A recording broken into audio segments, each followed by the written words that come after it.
This is Jamie Drummond for Good Food Revolution. I am joined by Wellness Riot's Jill Bucaro, who is joining us all the way from Georgia today. How are you, Jill? I'm good. Thank you, Jamie. How are you? I am super. Thank you very much. We are here today to speak about BMI and obesity. The reason for this is in a recent article in the very highly regarded Lancet magazine, it was proposed that obesity was indeed a greater threat to world health than hunger, which is something that shocked me to my very core. Now, for those people unfamiliar with BMI, I'm sure people have heard of it. What is BMI and what is obesity? So BMI is stands for body mass index, Mhm. and it's a calculation of a person's weight in kilograms divided by the square of their height in meters. So it's a calculation that includes their weight and their height, and you get a number. And based on that number, it gives you an estimate of body fat. And so a higher BMI would indicate that you have a higher percentage of body fat. A low BMI would be an indication that you have a lower percentage of body, fat as opposed to the whole, of the composition of the body. It is, it's a screening tool for obesity. So to clarify, it's not a BMI isn't a diagnosis. You don't have a diagnosis of a high BMI, but it's something that's indicative and can lead to a diagnosis of obesity based on, there's certain, above a certain number, is a high BMI, and that would be indicative of obesity. And what is obesity exactly? So it's this interesting state of simultaneously having excess weight, Mhm. energy, body fat tissue, while also really being in a state of malnutrition. And so this can be, caused by things like the intake of food not being nutrient dense. So you're taking in calories, but not nutrients. And or the body really isn't in a state to absorb or assimilate the nutrients due to things like inflammation, gut environment, rate of digestion. So it's kind of like there's calories coming in, but not necessarily being absorbed. Not enough nutrients. So empty calories is what they call them a lot of times. So calories, but not a lot of nutrients. So in that case, and I think we've talked about this before when we've talked about hunger, is when you don't get that nutrient level that your body needs and expects, it's going to signal to be hungry again. Yes. So if we continue to take in these empty calories, we're just kind of putting on these calories, putting the calories into our body, but not accompanying them with the nutrients that we need. So that's the kind of where obesity or overweight, kind of comes in to play. People have a tendency to think of malnutrition as being a lack of calories, right? But it's actually in its true sense being bad nutrition, right? Right. And hunger, also is that, undernourishment, but that tends to be from consistently, inadequate diets, like quality and quantity. So, not, really having any of the food or having a low amount of food, and then therefore the undernourished or the, low nutrients. So yeah. So in my research into BMI, something that I don't really know that much about, I discovered that its origins come from a Belgian fellow who was an astronomer and very much into numbers. And this was in the early 19th century. There's a fellow called Adolphe Quetelet, and he was into the measurement of the human body, all sorts of aspects of the human body, not coming at it from a medical perspective per se, because he had no medical background. He was more into social, basically looking at social policy through numbers. So looking at things like obesity, for example, Mhm. basically social health, I guess. And I believe that measurement of the human body is known as anthropometry, which is a new word for me. Oh, I like that. But the Got whole it. concept of BMI really came to the fore through its use by the contemporary, not that, going back to kind of 1915, 20 and the like. The life insurance industry started using the BMI as a very it's a non-intrusive way Yeah. of gauging someone's overall health, I guess, is what they were using it for, because they were using that BMI to work out, well, they were actually using it to work out how much money they could get out of their clients. Oh, for sure. Yeah. Yeah.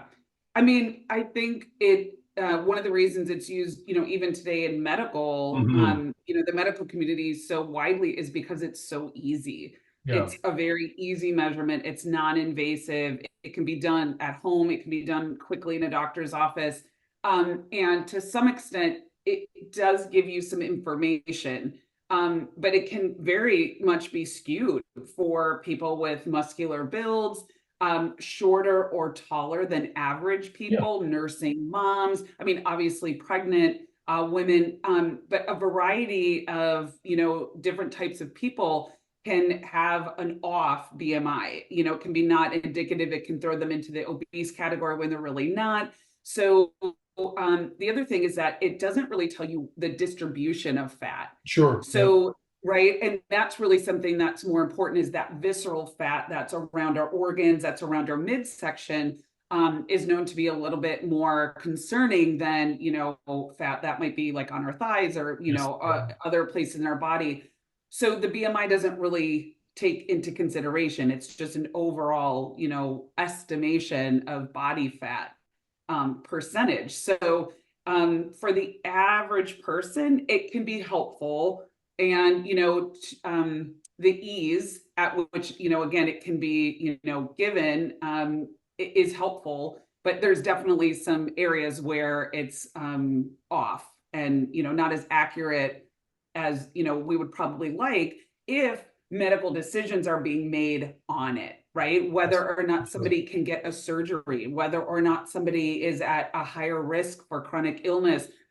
These are serious situations, and so it would be nice if we had something that was a little bit more accurate. Sure. So on a personal level, I have been 5'11" for my adult life. I don't think I've grown anything since I've been about 25 or something like that. I'm now 52. And I have maintained a weight of 186 pounds for, well, since I came to Canada, so about 30 years.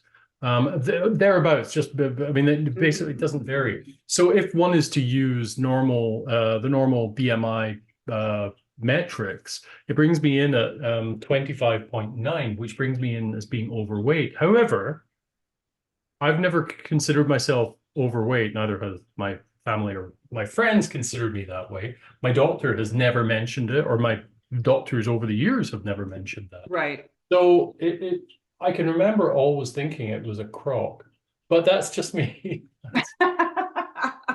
Well, that is just a slice over. It's not obese. It's just Yeah, a slice over because it's 24.9, I believe, which is the right, right, top right, right. range of that normal. So, they had to draw the line somewhere, I guess, yeah, but yeah, you yeah. might be one of those, and it's funny because I would say 5'11" isn't tall, isn't short, that weight isn't, Hmm. necessarily like over or underweight, what you would consider like a normal, kind of an average male. So I think that's a good example. Yeah. Now, if somebody starts doing these calculations themselves and starts seeing that they're going into the obese range, but overweight going into obese, and then what's the category beyond? There's one beyond obese, which is a It's like called severe, I think, right, right, right. obesity. That's Yeah, like yeah, or state there's stages above 30 technically is obese. Yeah, but there's stages above like 34 and 38 or something like right, that, I think, right, or right. 39, 40. Yeah. So if somebody was doing these calculations at home and came up with one of these kind of results, what would you suggest? Um, if they were really concerned, about it, if they were in a category where they felt some concerns, I think a visit to the doctor would be appropriate Mhm. just to ensure there aren't other measurements like blood sugar, cholesterol, blood pressure, Yeah. things like that, that might put them in a higher risk category for a chronic disease or chronic illness. One thing we do know is that obesity is a risk factor and at the foundation for just about every chronic illness and Yes. Yeah. disease that we know of. And especially the ones that, are the most concerning, cardiac health, diabetes, cancer, these very concerning chronic illness. So we do know that obesity is at the foundation. So if you are, measuring and you come up with a high number, a doctor visit can be helpful just to, make sure that we can, cross things off the list as possible, factors, or, if it's pre-diabetes, we can stop it before it gets to be full-blown diabetes. But the other thing is, you can get tested another way. You can, test, there's other ways to more accurately test your BMI if you're curious, if the doctor, maybe they're not sure, they only do BMI. But there's a variety of body scans out there that use things like X-ray, Oh, I see. radiation, MRIs, CAT scans that are going to do a little bit better at taking a picture of, the distribution and the type of fat. So that's always an option too, is to, there's different, facilities and labs that, can do that all over the place. So those would be, my first, just to make sure that your calculation was right or wrong or of to be concerned or not. And then it's really, a lifestyle change, can be helpful, not only food, but, are you sedentary? Do you spend a lot of time inside? What's your stress level like? What's your sleep like? Are you on screens a lot of time? There's so many things that factor into that obesity. And yes, food is very important, but it's really, a holistic look at your lifestyle could be helpful. All right. Well, I really, really appreciate you giving me an insight into the true meaning of BMI and its relevance today. Thank you very much for joining us at Good Food Revolution once again, Jill. We hope to catch up with you very soon. Sounds good. Bye, Jamie. Take care. Bye-bye.